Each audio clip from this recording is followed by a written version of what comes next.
I'm Elaine. And I'm Rachel. And welcome to Legs Out. And away we go. This is the podcast where we tell you about Formula One our way. The races, the cars, the drivers. We are obsessed. And here's why you should be too. Hi, Rachel. Hi, Elaine. Welcome back. The debris has cleared. Oh my gosh, barely. Literally, barely. A cyclone warning. I mean, 13 different car wings were flying through the air. Flag, flag, flag, front wing, back wing, wheel. You really had to throw that at me early in the episode. So much trauma. My apologies. It's okay. Oh my gosh. We both had very full weekends. Yes. And anytime there's a sprint weekend, that's going to be full and take over your life anyway. I spent the entire weekend not looking on social media and running out of rooms anytime anyone mentioned F1 again because I was so behind. Yes. On so many sessions. So Rachel asked me to post on Saturday because she wasn't going to be able to watch. So I posted a little bit about sprint and I posted the quali results, which... Wow, you really gave me a task, that one. It was, I was like, how do I choose what to post from the sprint when the sprint was almost more exciting than the race? Almost. It was, we have had two good sprints back to back. I am still unchanged on my opinions. The only reason the sprint was good is because Interlagos is it's just a premier race circuit. It is so good. It delivers. You remember last week I was like trying to manage my hopes because if you completely expect a banger and then you're delivered a really boring race, it can be even more disappointing. And so I was like, crazy things can't happen at Brazil every year. And yet here we go again. The sprint was wild. So yes, you had a lot to choose from. Wild. Yeah. Why wild? Wet and wild. Wet and wild, but not as wet as we thought it was going to be because there was predicted rain all weekend long. And the only session that we got that was actually affected by rain was the sprint, correct? Yes, it did look like the track was briefly wet on Sunday. It had definitely rained a lot. Yeah. Oh, yes, on Sunday. I maybe hadn't picked up on that one. Yeah. I was thinking Saturday that apparently the night before Yes. it had poured. Yes. And so the race circuit kept being referred to as greasy, which is gross and yet also probably the most self-explanatory thing you could have when you're talking about a track surface. Yeah. You know who the biggest villain of this weekend was? The wind? The puddle. Oh, the curbs and the puddle. Okay, we're jumping right into the sprint here, Let's apparently. Just do it. Let's say, who started where, and then we'll get to the inevitable chaos of the curb. All right. The villain. Okay. Oh, wait. Do we want to do our brief newsroom? Oh, sure. Because the gospel of last week, which was fake news, is now real news.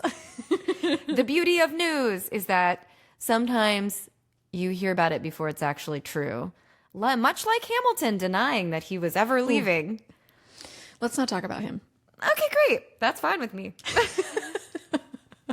We don't need to. Who should we talk about? Colapinto. Congratulations, Franco.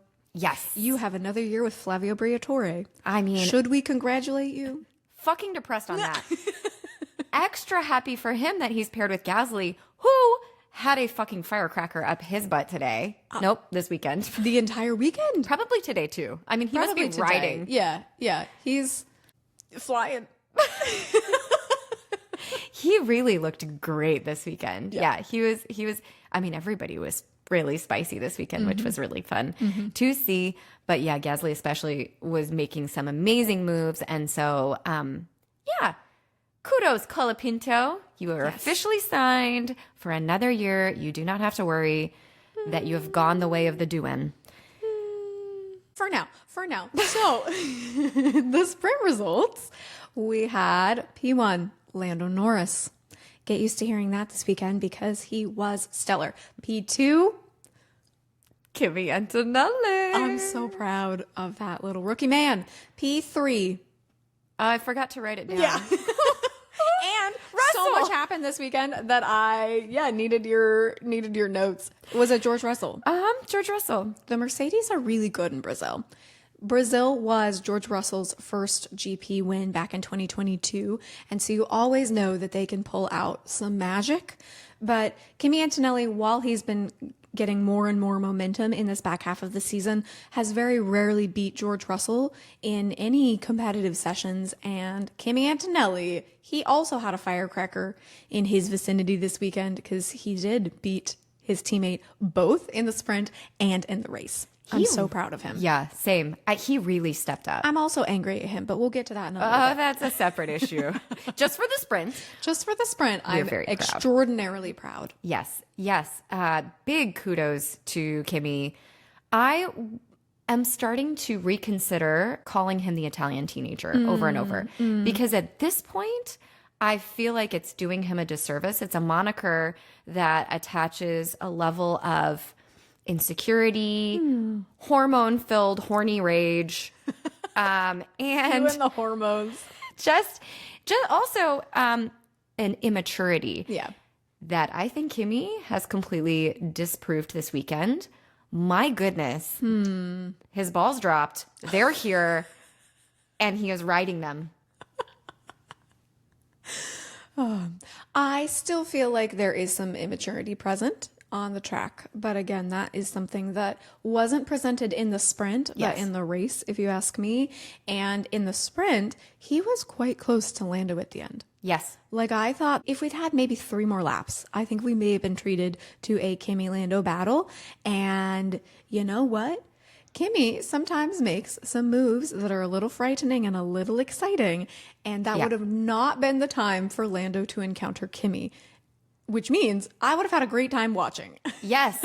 Yeah. And I think that's why I mean to comment on it. And we can get into this about the Sunday race because there were moments when I saw a great maturity from Kimi that I had not seen before. Those knee-jerk scared reactions that I think he has as the teenager or as the rookie, the panic. It wasn't as present. And I think whatever gumption he found this weekend to take that big exhale and just keep going really served him, obviously. Yeah. P2. And as a spoiler, he's P2 in the race on Sunday as well. Yeah. I think it has taken him almost this long to recover from that FP1 crash that he had in Italy last year. I think the reverberations to his confidence were almost unending for a long time. It just can really shake someone when you're put on a global stage, when you're put in front of that many rabid F1 fans, and then you drop it after so much expectation. And I feel like he has been having to put that aside of his mind every single time. And I think we finally had enough track time for him that he's able to have new memories replace that. Basically, he's had enough personal wins that he can move forward and leave that completely in the dust. Yeah, we don't have to bring up old shit. This is no more what do I always bring up? No more Hungarian Grand Prix 2024. No more You were waiting for that. Always. Every time, Elaine. Always. All right. This is his Hungarian Grand Prix. Like, we don't need, I remember talking about like the mid-season slump he had. We don't have to talk about it anymore. He's doing great. Good job, Kimi. We have waxed poetic now for like 3 full minutes about Antonelli. We haven't even gotten into the meat and potatoes of sprint, which was insane. And it was the triple header crash. Oh my gosh. It was almost comical, the like bowling ball effect that these cars had in encountering the villainous curb. And the water. Well, yes. So Lando Norris takes this curb, washes a bunch of water onto the circuit. That's fine. That's what you get to do when you're in P1, is that you get to leave Mario Kart bomb explosions for the people behind you. Good luck, everyone else. Oh my God. And so Antonelli is close enough behind Lando that he sees the water come on, comes over the radio and says that water was washed onto the track. And so he avoids putting any portion of his tire or his car on said curb. Piastri is far enough at that point back in P3, does not see this little exchange with the weather and the track. So he goes ahead and uses the curb, as has been his practice and many other people's practice throughout the weekend. And guess what? it just turns, spins into the wall. It was, I agree, a slightly comical. It was a comic strip. It was like the slightest slip, which then caused said grease to give the cars a little slip and slide action. And what's unfortunate is sometimes you see a car get unsettled and you see the driver able to really manhandle the steering wheel and get that car back facing forward. Piastri has no chance in these conditions. He's just a passenger. You just see him like kind of looking around as his car is just sliding. And he knows that's it. Yep. And he's probably thinking, oh, the championship, which overall, because there are less points given out in the sprint, this potentially could not have been the like catastrophic thing that it kind of looked at. Anytime you see someone crash out of a race, you're like, yeah. The implications, but the amount of points meant that this didn't need to be a catastrophe. Right. We then jump to Sunday, and we are now definitely in a spot where Lando's looking pretty situated. However, following Piastri, we then see, this is the comic part to me, is that the shot overhead from the broadcast is Hülkenberg and Colapinto do the exact same thing. Yes. Hit the exact same wall. And so it's just like a little line of cars akimbo. The pan is wonderful too, because you see Piastri go off. The camera takes a wide angle and then zooms in on Piastri's car smoking slightly askew against the wall. Then it zooms out overhead, what Rachel's talking about, and you see the exact same trajectory, not 10 feet behind Piastri. Hülkenberg's car does the exact same thing, little boop, boop. Hülkenberg is then able to keep going, but not 3 seconds after that, Colapinto does a full 3 rotations at least. It was a nice triple. It did a nice triple there. Colapinto hits it slightly harder, 10 feet in behind that. And Hülkenberg is able to avoid it, which is nice. But boy, was that insanity. It was insanity. I have mentioned this before that a naked nose on an F1 car cracks me up more than really anything. And in particular, the steak Sauber, whatever they are, the bright green car. That's the best even one. more ridiculous to me. And I feel like we see it often because I feel like, why is Hülkenberg's front wing always missing? Literally always. Always missing. He doesn't need a front wing. No, apparently not. Sometimes you can lose an end plate. Other cars go faster. For him, he's like, just take the front wing off. I don't need that downforce. Get it out of here. Listen, I hate to say this, but seeing Hamilton's naked nose the next day actually cracked me up a little bit. Oh, no. I was despondent. As I said, I don't even want to talk about that. I know. But Okay, that's we're still not in the the sprint. end of the chaos in the sprint. For everyone else, it kind of goes decently well. We do get a safety car for that whole situation. And then we get a red flag, correct? We get, after Colapinto's has joined the trio, yes, it was a yellow flag, quickly successioned by a safety car and then red flag immediately. Yeah, because they had to fix the damage to the barrier. It's not just you move the car, but you also are then like, hey, if that happens again, which it likely could because we've already had 3, you need to make it safe for the cars to be able to crash into. 100%. And that's when the camera finds the villain, zooms in on said puddle within the curb. Dun, dun, dun. I was like, wow, what an asshole. It's an aggressive looking curb. What an asshole, that little puddle in there.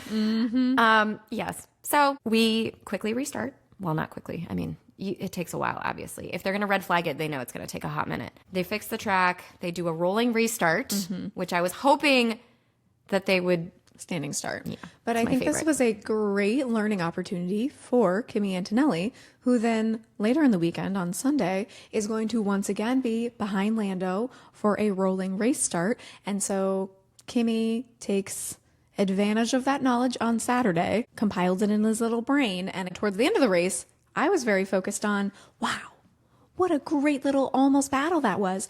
As we mentioned, I had a very busy weekend, and so I turned off the sprint pretty much immediately. I did not catch the fact that Gabriel Bortoleto has one of the scariest crashes that we have seen in kind of a long time. Yes. And so I later opened Instagram and see shattered car, pieces flying, this absolute masterpiece of photography. Frankly, I unfortunately don't have that photographer's name handy, but an incredible photo that you've probably seen floating around social media that captures the fragility of these powerhouse cars and the masterpiece that is the safety of these cars, because Gabriel Bortoleto is only hampered by the engineers needing to put his car back together. The man is safe after this crazy thing and is waiting to get back into the car for qualifying. Okay, I have a few things to say about that. Let's go. So this crash happened literally on the last lap of the race. He was looking so good, so aggressive,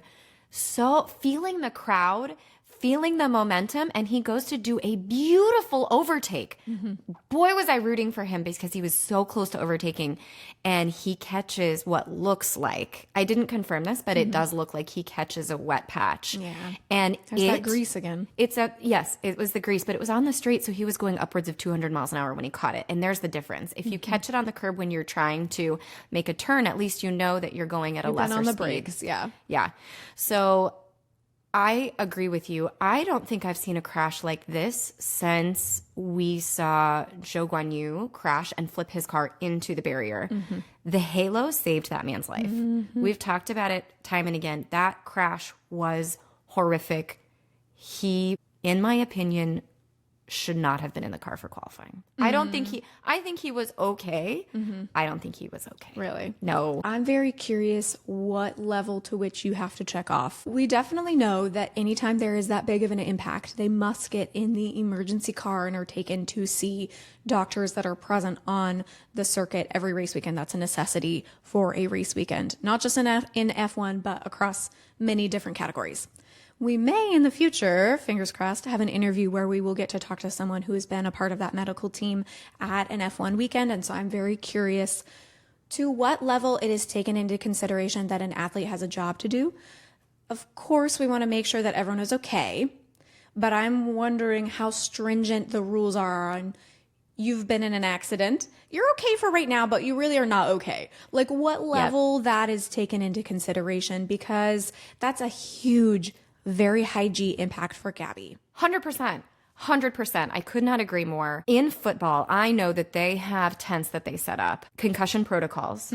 So if you get hit on the head, even if you're not down for a little bit, they take you in a tent. You have to pass the protocols in order to go back on the field.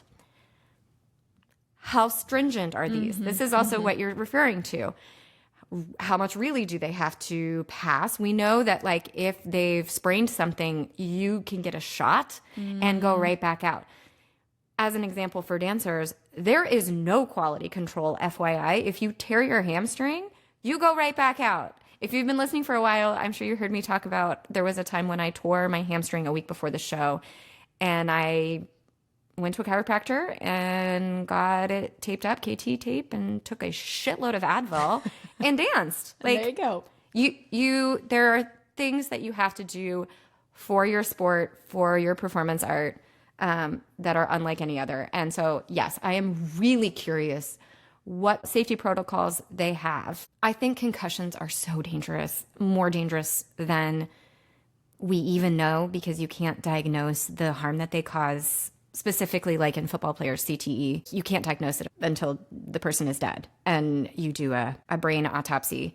So I just think that they need to take these crashes so seriously. And I know that I'm glad that they have medical set aside. I really hope we get to interview. Yeah, it'd be really exciting. Yes. Yes. So gladly he is okay. He looks okay. He walks away from the crash. He comes on the radio right away to say, I'm okay. Yeah. It is still scary. Yeah. The amount of protection that they have in the car is incredible, but we still have to keep front of mind how dangerous this sport can be. Yes. So Bortoleto, your home weekend, I saw a video of his sweet family just giving him the biggest hugs, both from, I'm sure, really knowing that he as a race driver is like, I want to perform in front of my home crowd.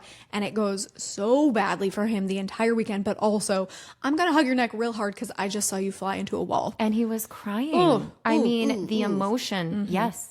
Scary. Well, he was okay from what it looked like physically appearance on the outside. We know that surely that must have affected him, because moving right onto the Grand Prix, he also has a big crash out in lap one. Thankfully not as horrible. No. But in terms of impact on his race weekend, it is similarly wipes him out from being able to continue in the Grand Prix. I mean, they literally rebuilt his car from scratch. Yeah. And kudos lap one. to the stake mechanics. They were doing a lot of work this weekend. Anyways, so the race, as I said, Lando Norris leads. He's had a really resplendent weekend. I don't think I ever used the word resplendent so often until Formula One, and something about it. Resplendency out the wazoo.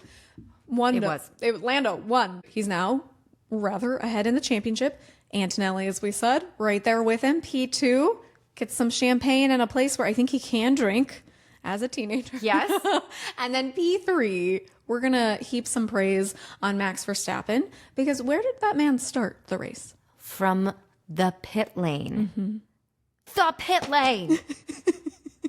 He started not even on the grid and came back to P3. He was almost in P2, which would have been, I believe they said, one of the first times in history. It would not have been the first time, but it's not a frequent occurrence. Yeah, I think the last by time any stretch of the imagination was Alan Prost. I think you're right. That he would have gone up to P2 from the pit lane. Insanity. No notes. Mic drop. No notes. That man, whew, yeah, the car. That is part of the reason why Interlagos always delivers great racing, is that you can make overtakes. Yes. There are other circuits that, despite his skill and despite the fact that they finally got their car set up in a window that worked for him, there are other races that this just frankly would not have been possible. And so Interlagos handed him a golden opportunity at a spot that he already loves to race, and he took it with both hands and ended up with a trophy in both hands. Listen. Champagne in one, trophy in the other. Exactly. As it should be. As we should remember him literally all the time. Why even bother making notes of who overtakes who in this race? Oh my gosh, yes.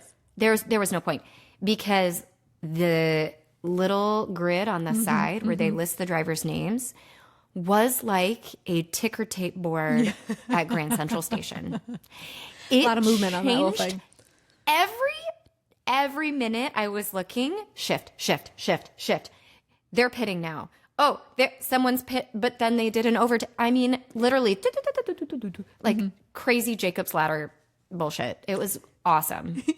It was really awesome. It really helped that this was a 2-stop race also. Yes. And so we got a lot of jeopardy, a lot of different tire change setup situation choices, all of the above.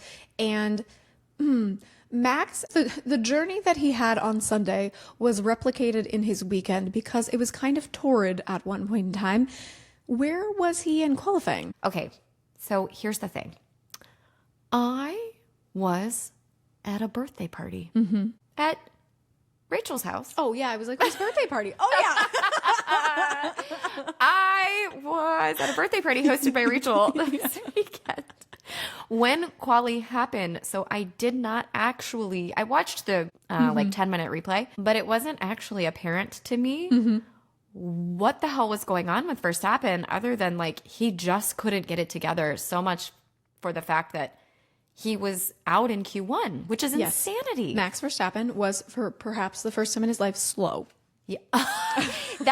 That is exactly right, for the first time, because that's not a statement that we utter. No. Normally. And so they have done multiple setup changes throughout the weekend. By the time we get to the race setup that he's in, that is the third setup that they have tried.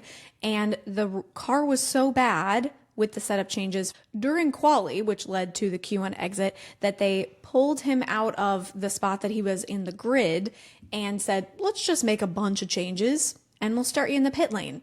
And it's almost good that qualifying was so bad, because if they had made those changes, he probably would have languished in the midpoint positions and would have just been kind of stuck from wherever he was. So it being so bad was actually a bit of a gift to him that they changed the suspension. I think they made a bit of a power unit change, though I'll have to fact check myself on that.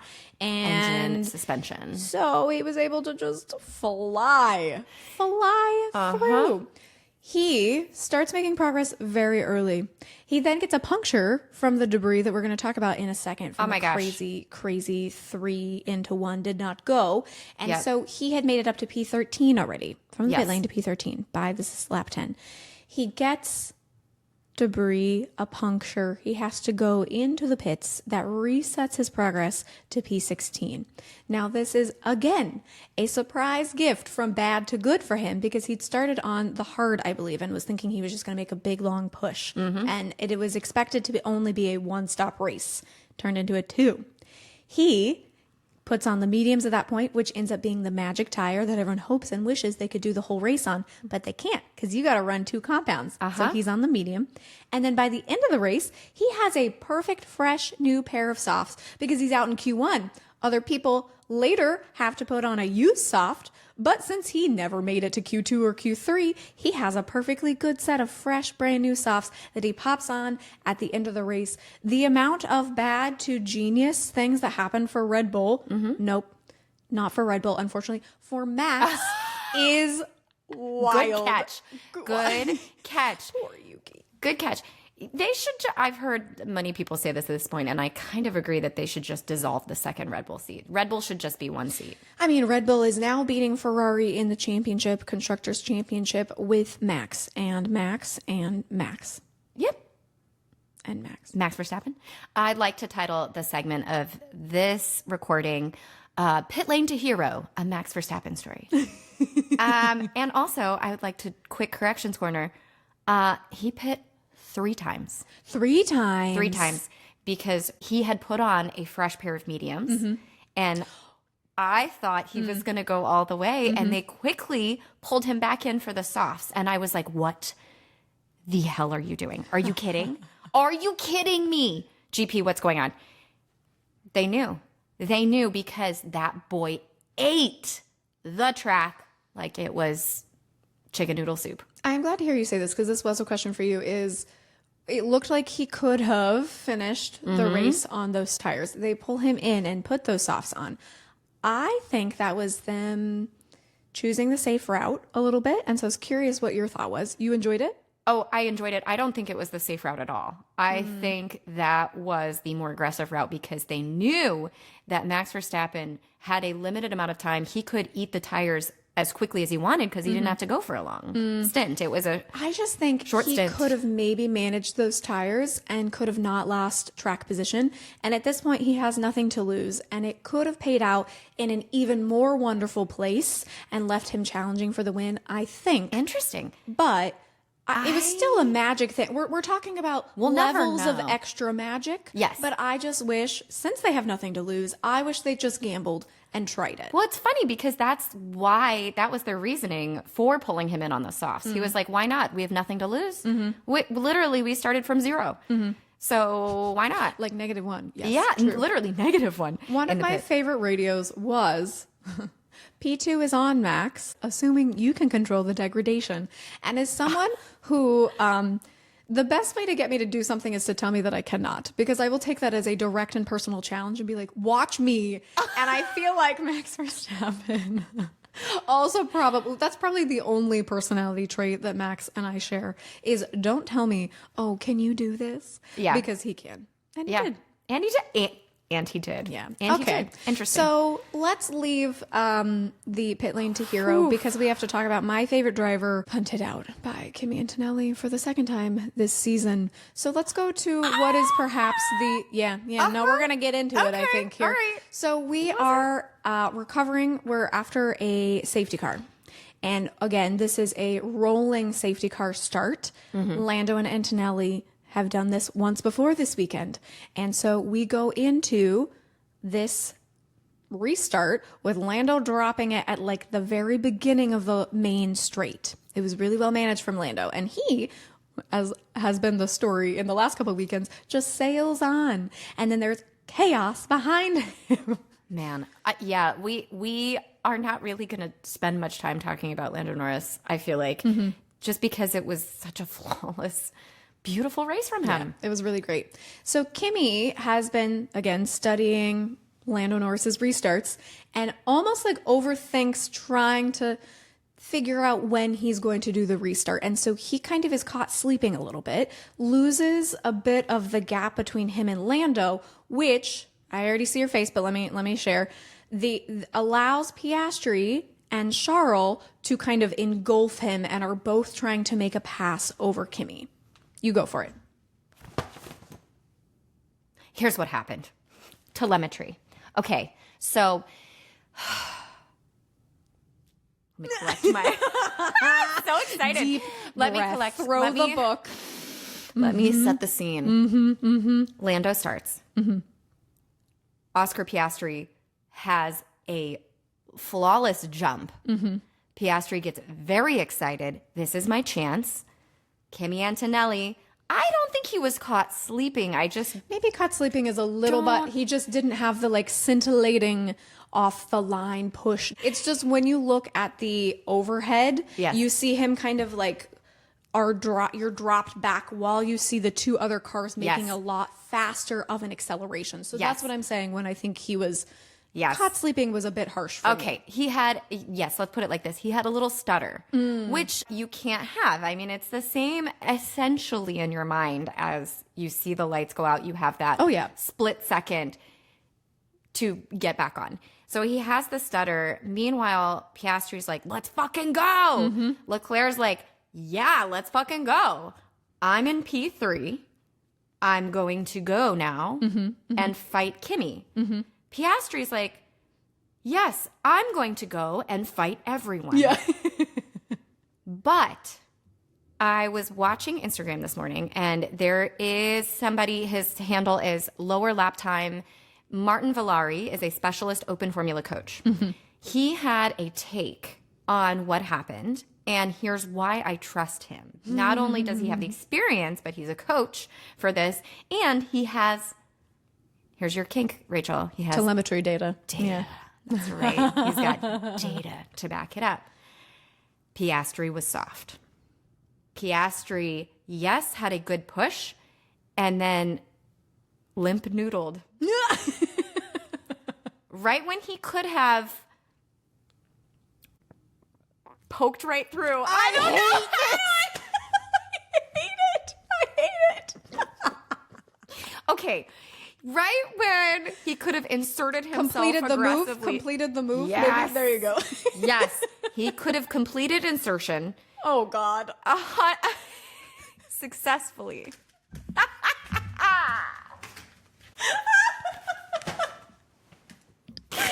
She had to take her headphones off. I had to leave the room for a moment. I had to evacuate. Evacuated. Immediately. Oh my gosh, now I'm crying from laughing. Ridiculous. I Okay, tell me about Piastri. I'm ready. I'm stealing my soul. All right. Steal yourself.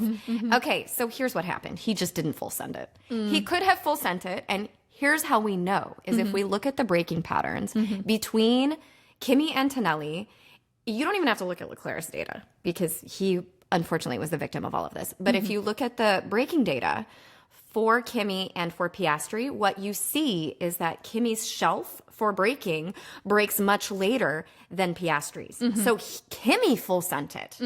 Piastri got scared and backed off, which caused the collision.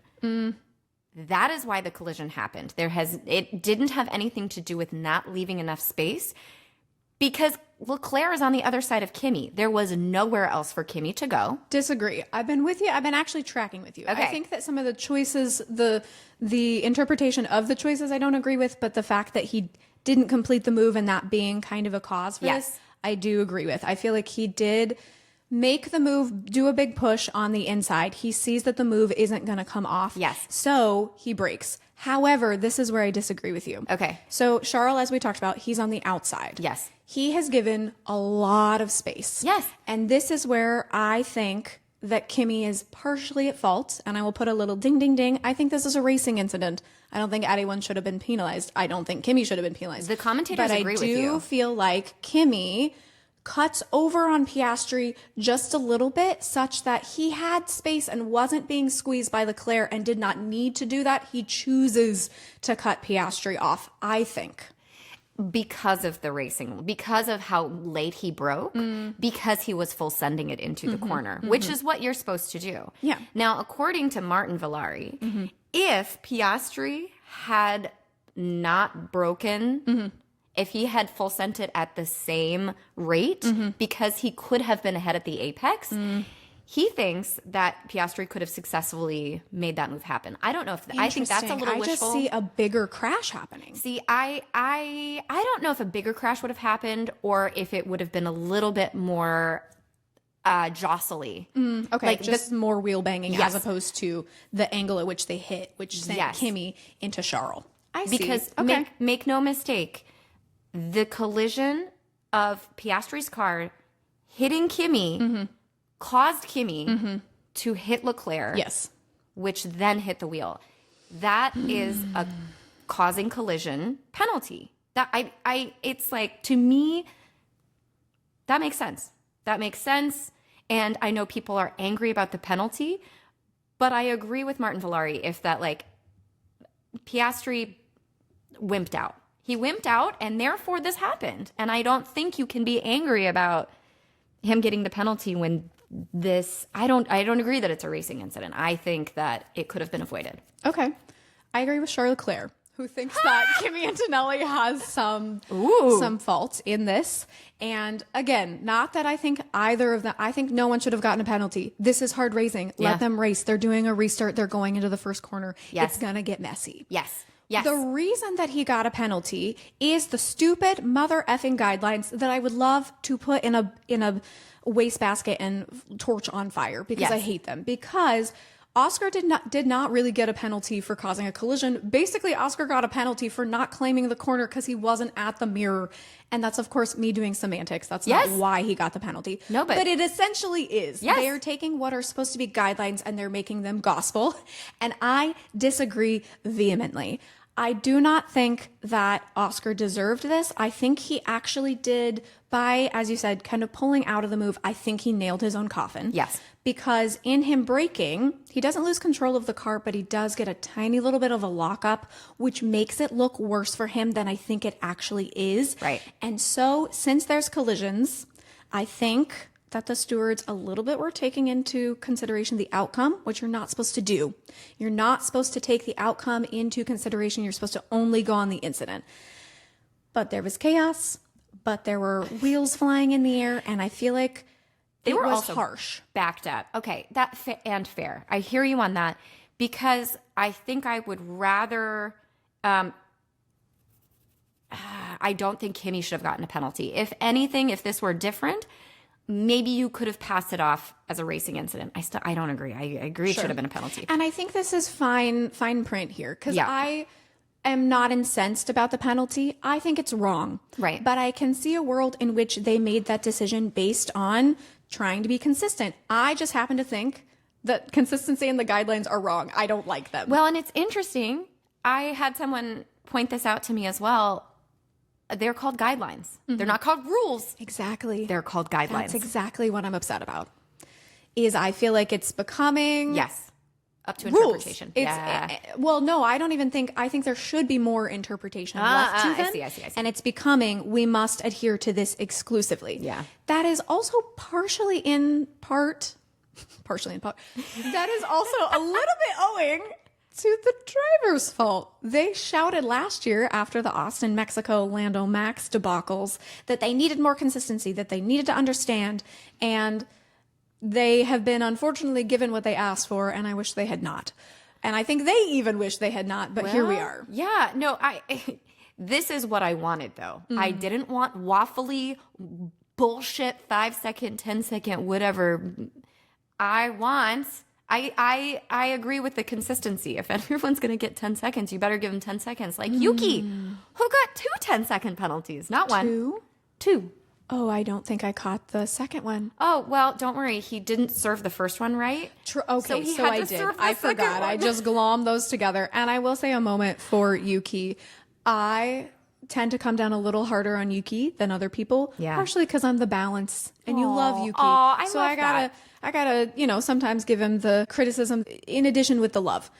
This was not his fault. I don't feel like he deserved that penalty either. It was an unlucky move, not a dumb move. Yeah. He did cause a collision, but I think it was just unfortunate car placement. It was not like he was barreling in and had misjudged it. It just was unfortunate. So sorry for him. I'm also very, very, very, very sorry for Charles Leclerc, who once again, like I said, was torpedoed by Kimi Antonelli. I was sent a text message saying, so do you hate Oscar Piastri now? The answer is no. I'm not mad at Oscar. He should have sent the move because he is still in a championship fight. And anytime you don't go for the space, anytime you don't go for the gap, that's the correct thing, then you are no longer a race driver. You're not racing. Yeah. That is the point. And in fact, when people were trying to argue on Martin Valari's Instagram about this video, they were saying, oh, well, let's just blame Oscar for everything. And he was like, no, like, this is Oscar. Why blame Oscar for this when he backed out at the last minute because he didn't want to cause a collision? The point is, he did cause a collision by backing out. And if you don't full send it, then what are we even doing? Full send Oscar next time. And also, Kimi Antonelli have a tiny bit more spatial awareness. That's what I have to say out of this. It ends with Charles Leclerc's tire literally bouncing in the air. And the Ferrari fortunes this weekend were terrible. Hamilton had the most crumbling weekend. We talked about last week, Lando or Oscar in this championship fight. One of them is maybe liable to crumble. And it turns out that we should have instead been talking about Hamilton. And I like him. I want him to do well. I want this to do well, but I'm really frustrated not seeing the backing of Charles Leclerc.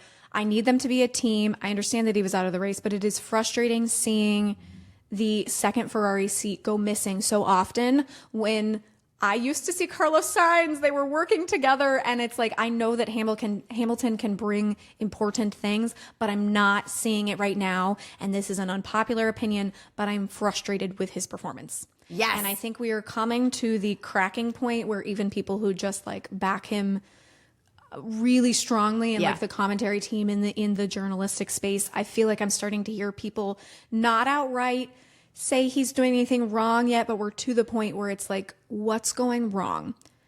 Something that is going wrong is Ferrari president John Elkann basically saying the driver should drive and not talk so much. And let me tell you, there are things going on in Ferrari, but despite the fact I just a little bit threw Hamilton under the bus, the drivers are not the problem. Give them a damn car to fight for championships. John, you shouldn't talk. Don't talk. Maybe you should. Maybe you should not. I'm so frustrated. Wow. Yeah, that's never a good thing to say. Let me talk to the people in power of anything. Maybe never tell people who work for you to stop talking, because that gives a bad impression about the internal structure of your company. Wow, interesting. You know who also shouldn't talk? Women. Women shouldn't be able to vote. You know who talked about that? Nope, let me not go there. Yeah, I'm sweating. Okay. No, I completely agree. And here's what I have to say about it. Do you like Winnie the Pooh?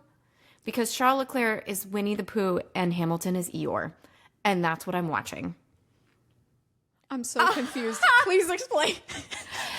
Poor Leclerc is always lost. His honeypot has always been stolen. He is constantly on the lookout for any scrap of honey that he can get. And he thinks he's got it.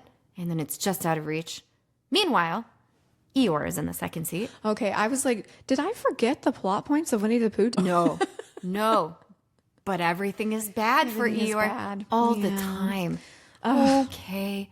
Man, the floor feels really bad today. Well, he did run over the front wing and then damage the floor. I ran over my front wing. I think we should retire the car.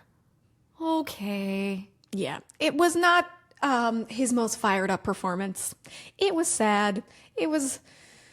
Where is the fire? I need the fire. I need the reach for the honey. We know that the honey isn't coming. If we're going to stick to this, we know that honey is not coming to Ferrari, but we at least need a reach for it. If Ferrari, here's the deal. I think everyone knows this, and we've said it before. We don't need to say it again, but I'm gonna. Okay. You screwed up. Why did you let Sainz go? You had Team Gold. They weren't always the most meshy. Sometimes they fought.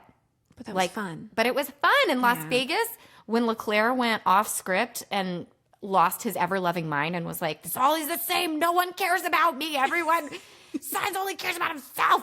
And they're like, oh, you're on the radio. And he's like, I don't care. I hate it here. I hate it here. Love. Cinematic gold.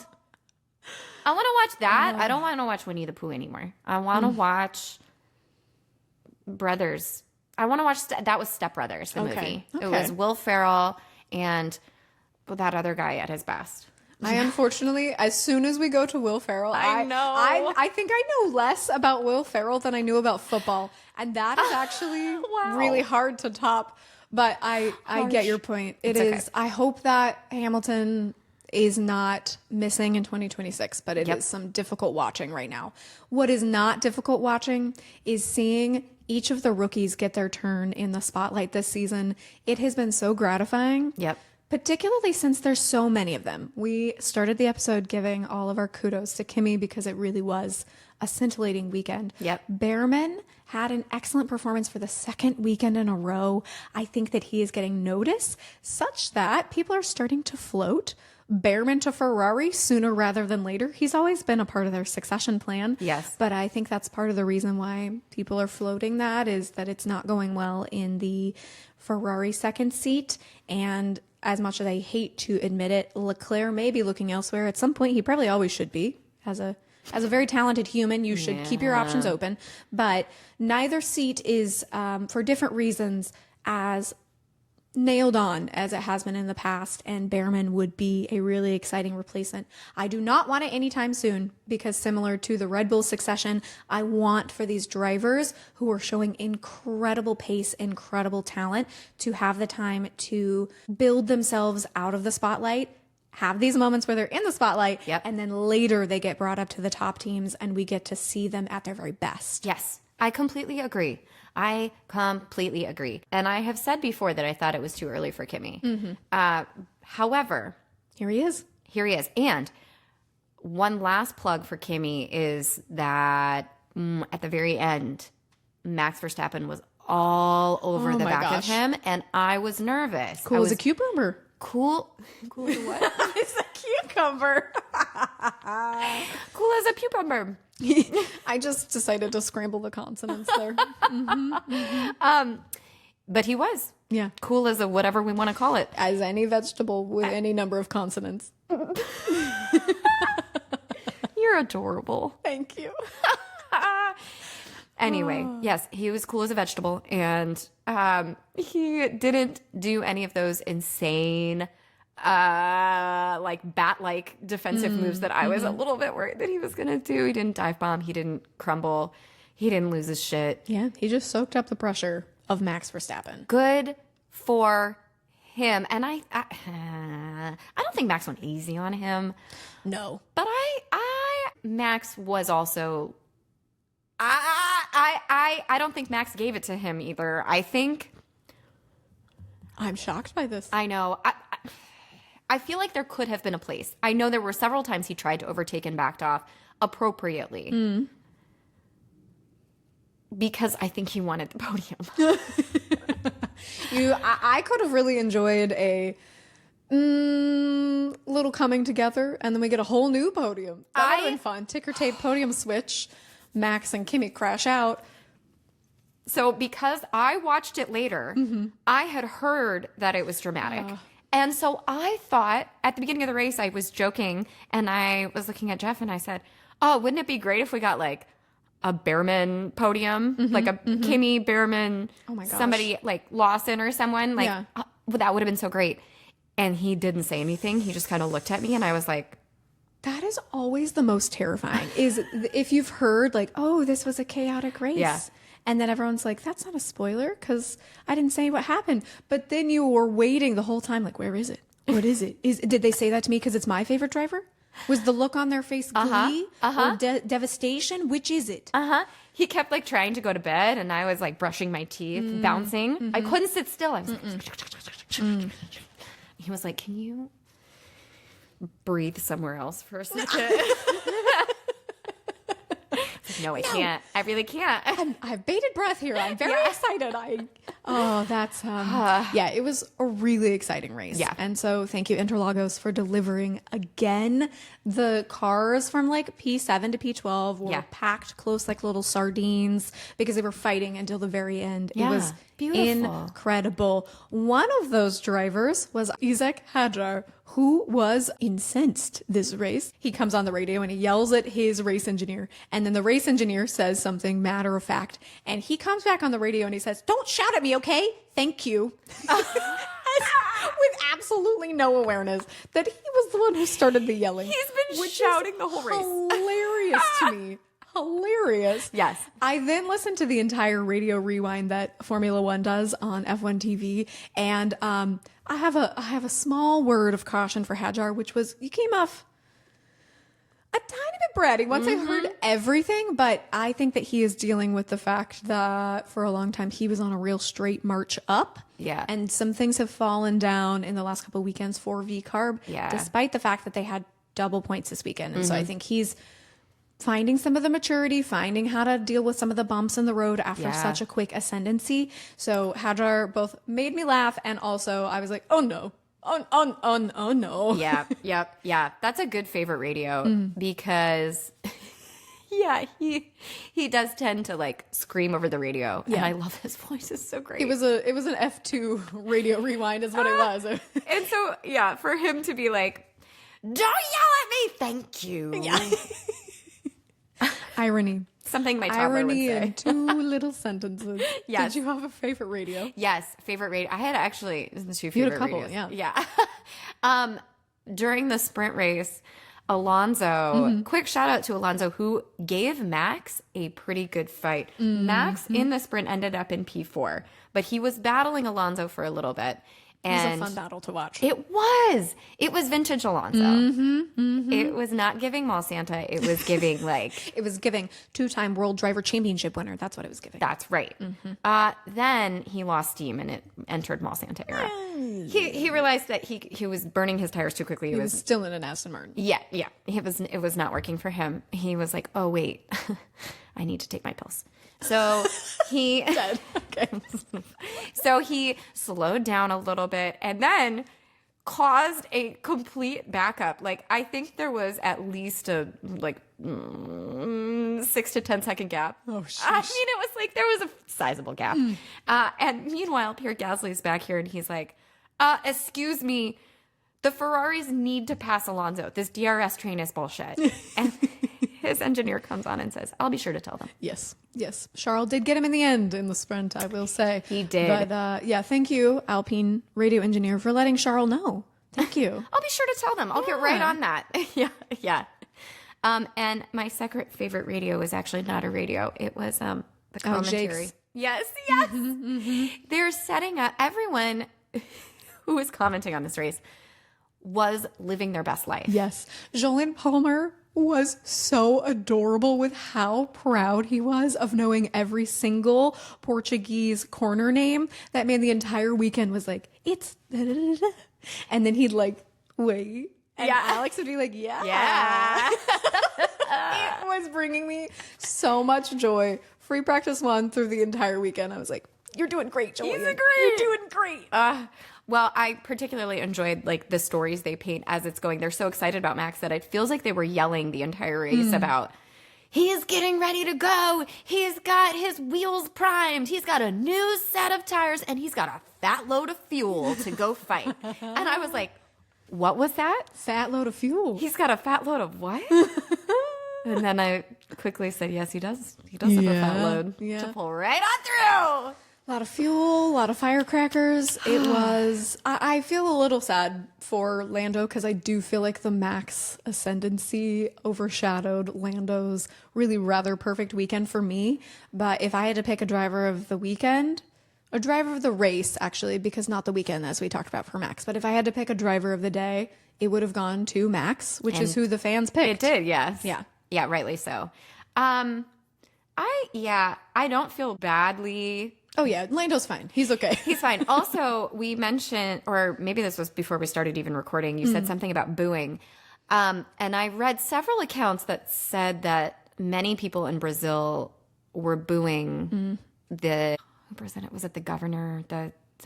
Oh, I don't know. I didn't pay as close of attention to who is handing out the trophies, but they do often have dignitaries or political figures hand out the trophies on the podium, which, as you can imagine, can lead to people from that area having strong feelings one way or the other. People apparently are very politically unhappy with whoever is in control in Brazil, is what I had been reading, especially on Threads. And most people were saying this was 100% for that person, not for Lando. Not for Lando. That's good to know, because I was like, man, I thought as we talked about, don't boo Lando, don't do Lando. It. Here's also the thing is that what it reminds me of in a good way is when Max Verstappen was doing nothing but winning and people started booing him. Oh, I don't remember that. Oh, you did? No. I specifically, I think it had a lot to do with Checo. They were booing him, and now it's a full circle. They're booing Lando, and they can do that all they want, but he's still going to win. So. We'll see, because we only have 3 more race weekends. Vegas is not historically a great spot for the McLarens. It is often pretty darn good for Mercedes and Ferrari, so we'll see if that comes home to roost. Then we have Qatar, and then of course our season finale in Abu Dhabi, which is really exciting, and I am not thinking about it because I'm going to go into the winter depression of where is my Formula One. But we're not ready to be sad because we are bathing in the afterglow of what is the amazing Brazil weekend, because it is. It was so fun to watch. Yes, hats off. Oh, what an amazing race. I am thoroughly wrung out. I mean, everyone was ridden hard and put away wet. Like, that was insanity. Do you know that I grew up riding horses, and so that's where that comes from? And that actually, I feel like that's gotten some weird connotations in this day and age, but genuinely you should not do that to a horse. Yes. You need to cool them down and make sure they're not sweaty when you put them away. You take care of their coat, take care of their heart, be kind to them because they're wonderful animals. Okay, on that completely random note. That's your PSA from Rachel. Be nice to your horse. Yeah. All right. Well, we'll be back again next week. We are setting up an interview with Ross. So we will have him coming. He's going to the Las Vegas GP. So we'll be able to watch him in 2 weeks, and we're going to chat with him hopefully next week about all the setup, what he's excited for, what he thinks about the end of the season, and all that jazz. Yeah, we're excited about that. Yeah. All that jazz. All right. So rate, review, subscribe, do all the fun stuff. Follow us on social. And with that, it's legs out. And away we go. We'll see you next time.